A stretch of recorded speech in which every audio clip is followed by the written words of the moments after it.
우리 오빠오빠에서 하나님을 사랑하십시다. 아멘. 오래전에 알렉스 켈리가 쓴 뿌리라는 소설이 전 세계적인 히트를 친 적이 있습니다.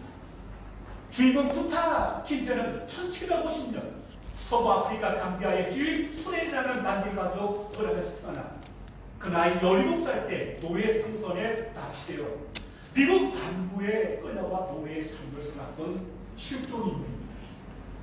이 작품은 쿠타 킨테로부터 6세대에 이르는 흑인 노예로서의 고단한 생활과 그리고 그들의 파란만장한 삶 그리고 노예 해방되기까지 긴 역사를 소설로 만든 작품이었습니다.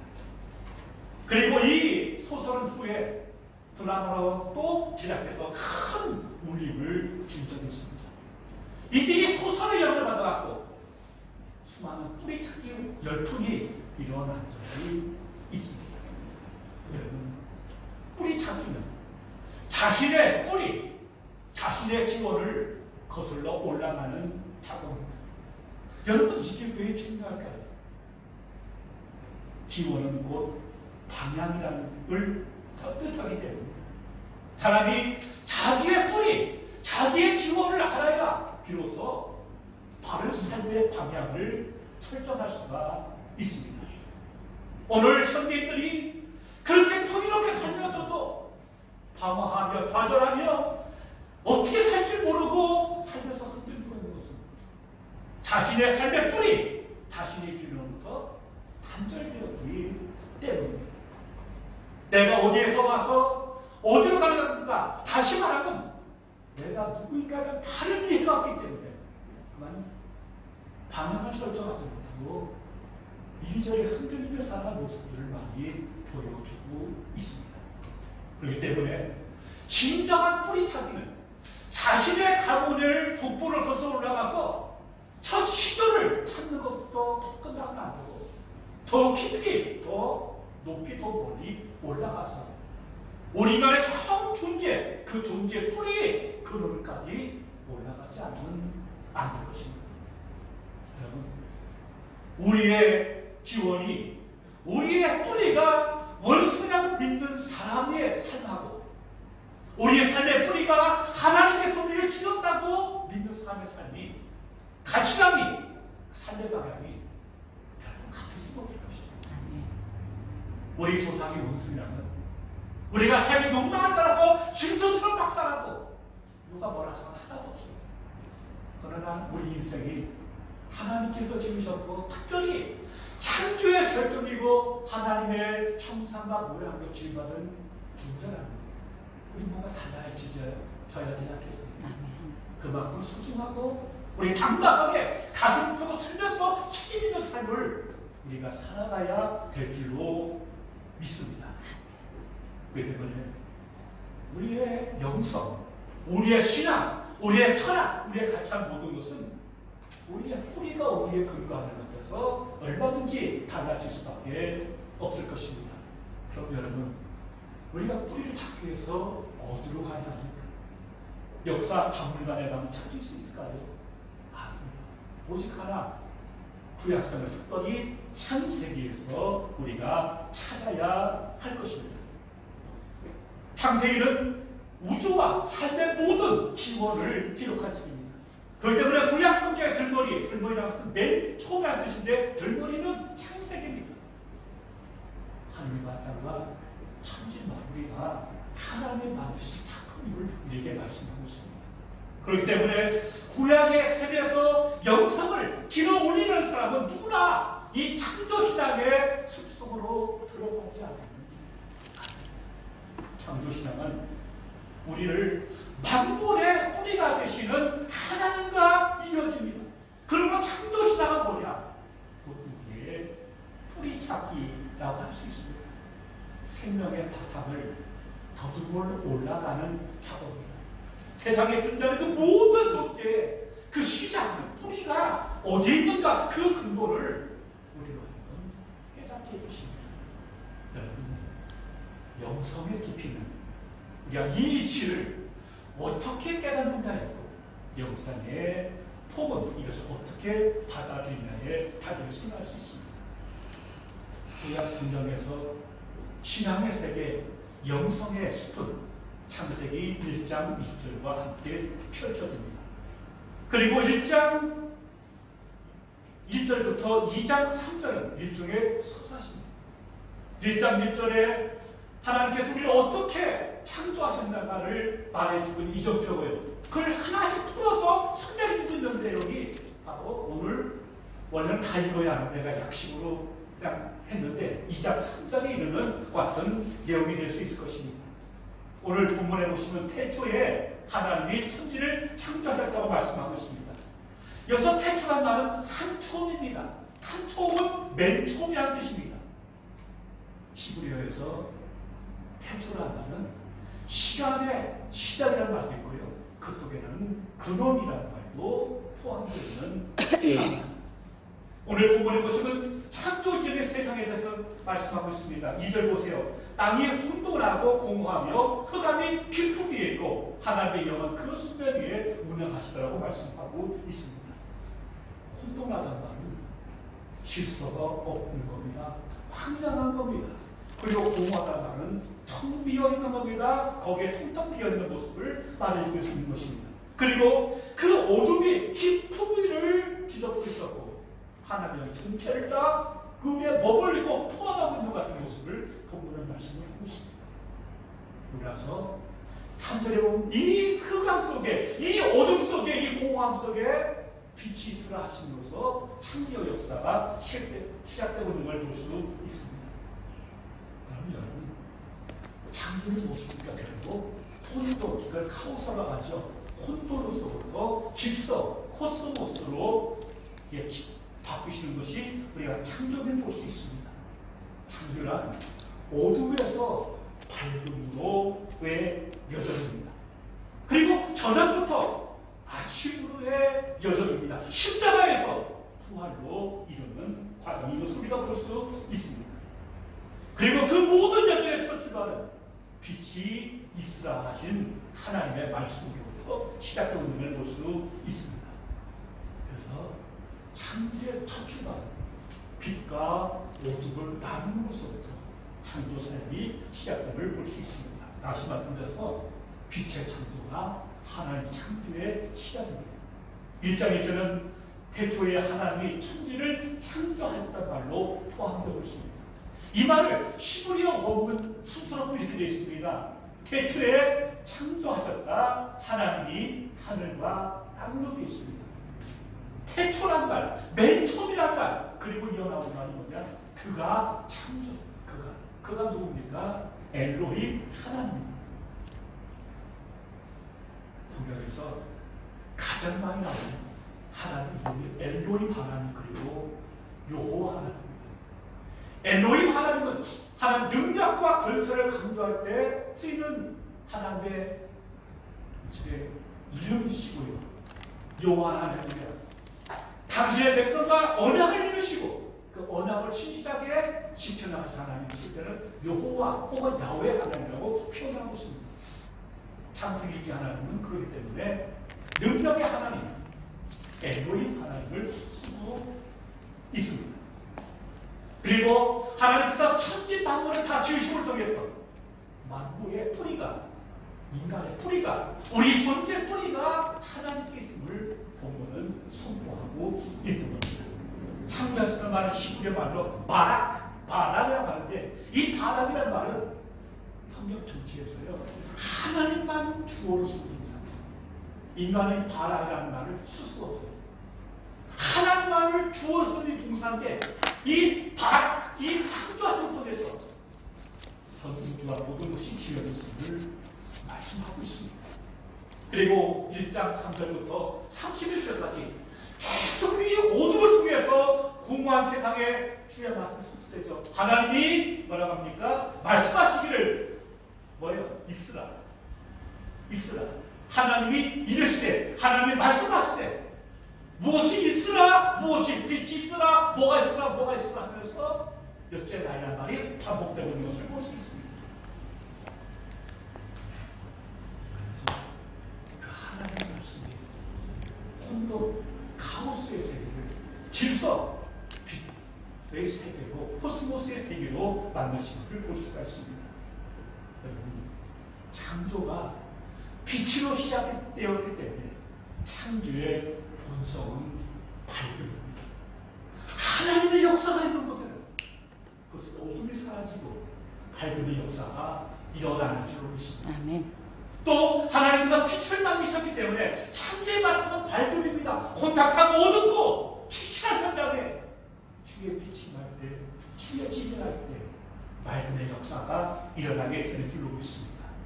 또한 빛은 어둠 속에서 비춰지고 어둠을 다 제해놨기 때문에 빛은 뭐냐? 창조의 근거는 뭐냐? 그것은 하나님의 구원의 모습을 우리가 볼 수 있습니다. 인생이 어둠 가운데, 절망 가운데, 치참 속에서 소망 없이 살아가는 인생에게 주의 빛이 비출 때, 주의 은혜가 비출 때, 주의 말씀이 비춰줄 때 어둠이 사라지고 탁함이 사라지고 그곳에 하나님의 생명으로 채워지고 새로운 구원의 역사가 일어나게 되는 줄로 믿습니다. 이게 바로 뭐냐? 빛이 있으신 하나님의 역사인 것을 살펴볼 수 있습니다. 그 하나님께서 말씀으로 세상을 지으셨습니다. 빛이 있으라 하니까 거기 빛이 있다고 오늘 본문을 말씀하고 있습니다. 하나님께서 말씀으로 세상을 지으셨다는 고백은 세상이 하나님의 계시로, 하나님의 말씀으로, 하나님의 은총으로, 하나님의 능력과 권세로 충만하다는 뜻입니다. 역사적으로 볼 때 이 창세기 말씀이 최종 편집되고 선포될 때가 어느 때냐면 학자들은 바벨론 포로시기라고 선포합니다. 나라가 망했습니다. 바벨론의 망하가 끝나갔습니다. 절망의 시대입니다. 나라가 끝났습니다. 소망이 없습니다. 하나님께서는 그들에게 이 창세기의 말씀을 선포를 전했어. 역사에 껍데기만 보지 마라. 눈에 보이는 것이 전부가 아니다. 너희들은 어둠 속에서 절망하지 말고 전망을 통해서 새벽을 만들어 가시는 하나님의 역사를 보고 더 깊이 보고 더 파고들면서 하나님께서 너희 가운데 어떠한 역사를 펼치는가에 대해서 주목하라고 그렇게 말씀을 하고 있는 것입니다. 그래서 우리를 주가 어둠 가운데 빛을 끌어내리고 생명으로 인도하시는 하나님의 역사하시니 다시 역사 속에서 다시 반복될 것에 대해서 그들에게 선택했다고 그렇게 말하는 자들이 말을 하고 있는 것입니다. 그럼 그런 하나 중요한 것은 오늘 본문에 보면 우리 말씀대로 잘 나타나지 않는데 히브리 원문에 보면 굉장히 믿음 있게 지어졌다고 얘기합니다. 원래 창세기 1장 2절 우리 말씀대로 5 단어가 있는데 히브리 원어는 7 단어입니다. 그리고 1장 4절부터 31절까지 그리고 끝까지 보면요 전부 7개 단락으로다가 이 기사가 다 기록되어 있어요. 그리고 2장 2절 3절 보면 총 35개 단어로 이루어졌습니다. 그리고 창세기 전체 그 창조의 역사가 며칠입니까? 6일날 되고 마지막 안식과 합해서 7일입니다.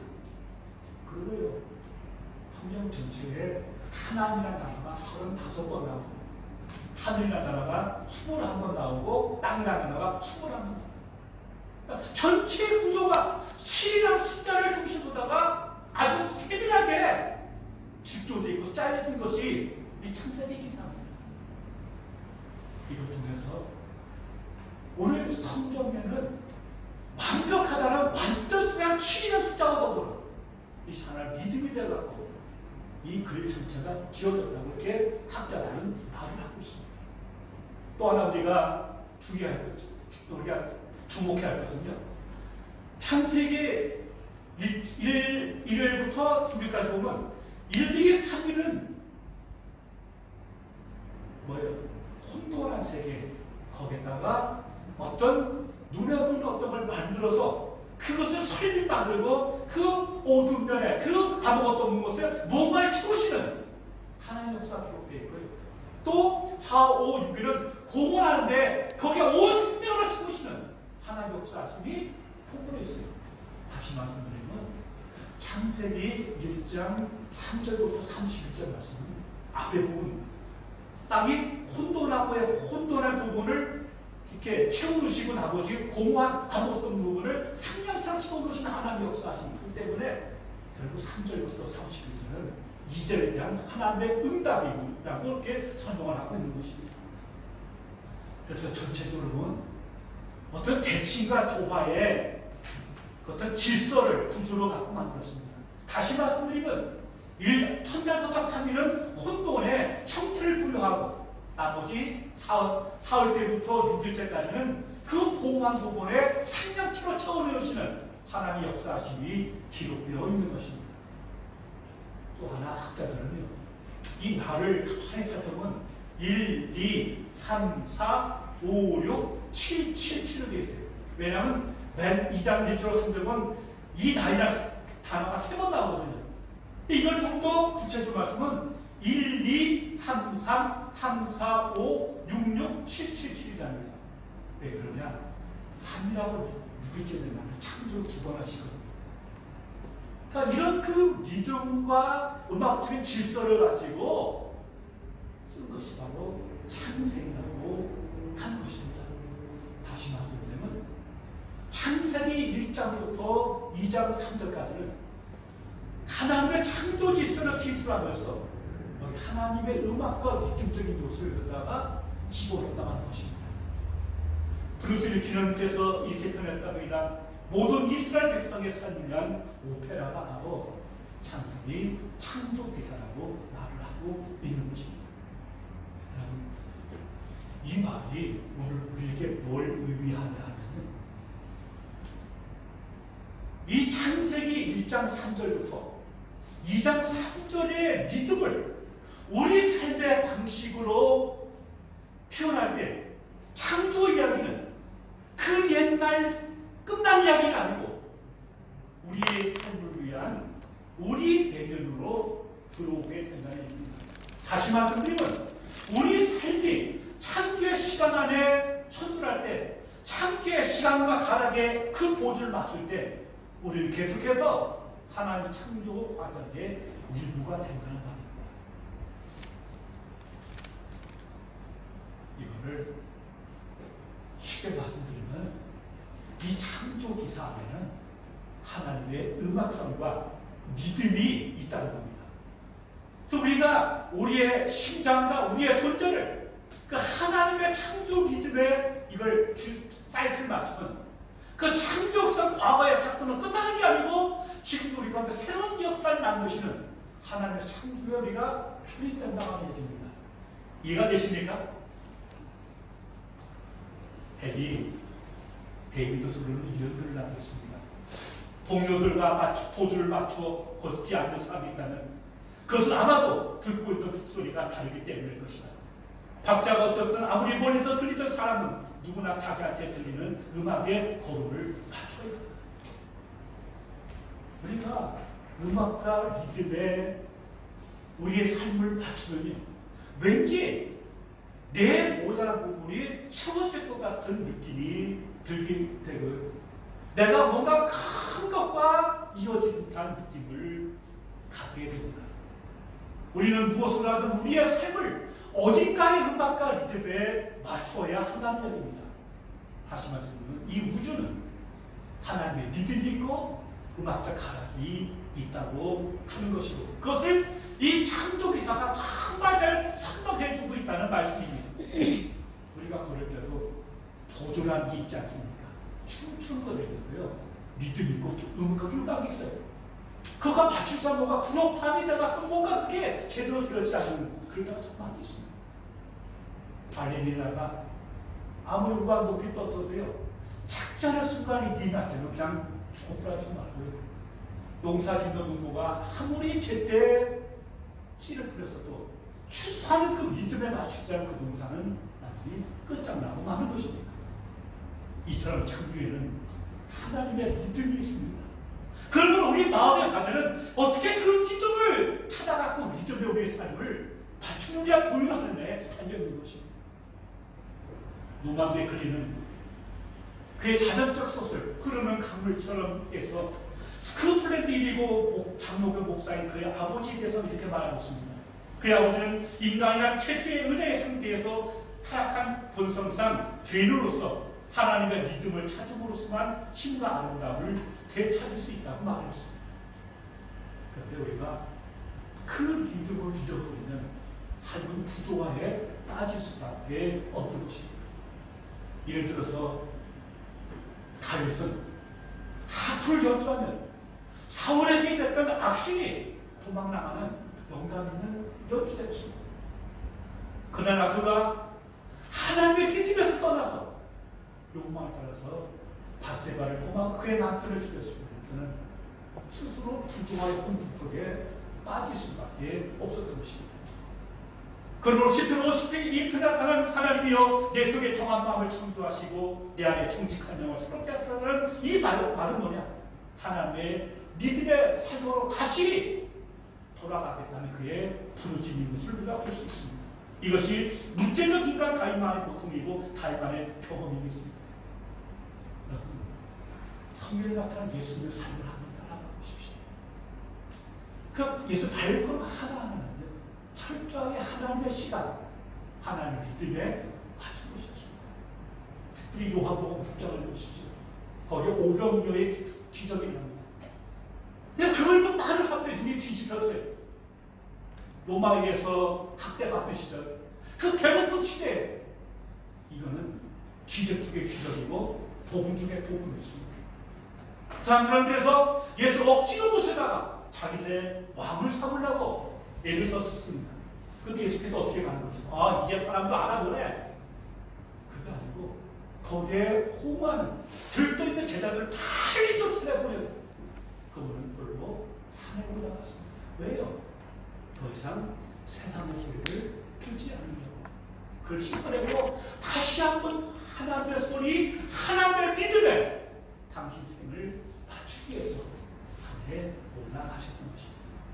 다시 말씀드려서 예수님이 들었던 북소리는 달랐다는 것입니다. 그러한 삶은 자기 삶의 믿음을 하나님의 심장에서 우러나오는 믿음과 맞추지 않는 도저히 않는 삶입니다. 그것 때문에 그 삶은 다른 이들과 함께 보조가 같아질 수가 없었던 것입니다. 예수께서 우리에게 원하시는 삶이 무엇인가? 세상의 욕망, 세상의 믿음에 마음을 뺏기는 게 아닙니다. 오늘 창조가 속에서 들려오는 하나님의 믿음, 그 믿음에 우리 삶의 보조를 바치라는 주문이 아니겠습니까? 우리가 그러할 때 우리는 세상과 다른 믿음을 가지고, 세상과 다른 목적을 가지고, 세상과 다른 철학을 가지고 다르게 살 수밖에 없을 것입니다. 오늘 창세기 기사입니다. 바로 이 우주 전체 창조 기사에 퍼져 있는 거기서 들려오는 하나님의 믿음에 대해서 말을 하고 있고, 창조신앙이란 뭐냐? 그 믿음을 찾아서 우리 생의 모든 것을 하나님의 신앙의 고동 속에 그 믿음에 맞춰야 한다는 그 사실을 우리에게 강조하고 있는 것입니다. 오늘 보면 창세기 1장 1절부터 2장 3절 나타난 창조 현장에서 온 우주에 수렁처럼 물러퍼지는 수렁과 있습니다. 그것이 무엇인지 아십니까? 하나님이 보시기에 좋았다라는 말씀입니다.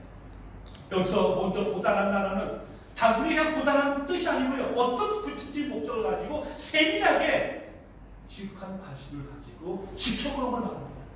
근데 하나님께서 당신이 주신 모든 마음을 지켜보실 때 보시기에 좋았다는 것입니다. 특별히 인간은 참 좋았다는 말을 더하고 있습니다. 그 좋았다는 말은 뭐냐? 시부리어로 특별한 말인데 그 말은 선하다, 아름답다, 복되다, 존귀하다, 완벽하다는 뜻을 가지고 있습니다. 보시기에 좋았다는 말은 당신이 주신 천지만물이 당신이 주신 목적에 부합했다는 얘기입니다. 그리고 하나님의 뜻과 그 솜씨와 모독을 아름답게 반응했다는 의미입니다. 왜냐하면 작품은 그 사람의 모든 것을 드러내기 때문입니다. 그렇다면 뭐가 보기 좋겠습니까? 뭐가 선하고 아름다운 것입니까? 그 지은 목적에 맞게 사는 것, 그것이 바로 보시기에 좋은 것입니다. 예를 들어서요, 저기 피아노가 있습니다. 여러분, 피아노가 왜 비쌉니까? 피아노를 만든 사람도 그걸 산 사람도 목적이 뭡니까? 저건 연주하게 한 것입니다. 때만 어떤 사람이 저걸 연주하는데 쓰지 않고 저걸 위해서 밥상으로 쓰거나 책상으로 쓰면 그게 쓸 수도 있겠죠. 그러나 그건 보기에 힘이 안 좋은 거죠. 왜? 목적을 드러내지 않기 때문에. 그러면 하나님 우리를 이 땅에 내신 목적이 만드신 목적이 뭘까요?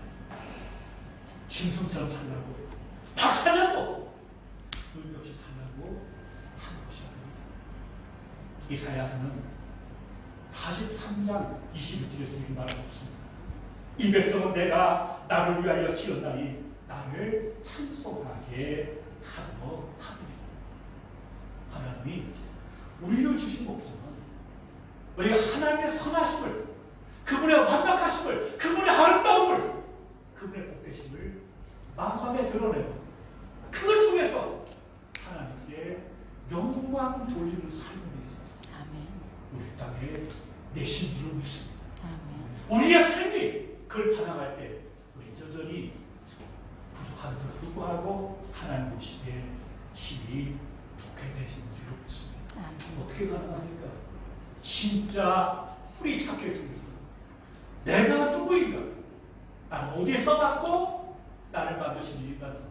난 어디로 가는 거야? 근본적인 질문에 우리가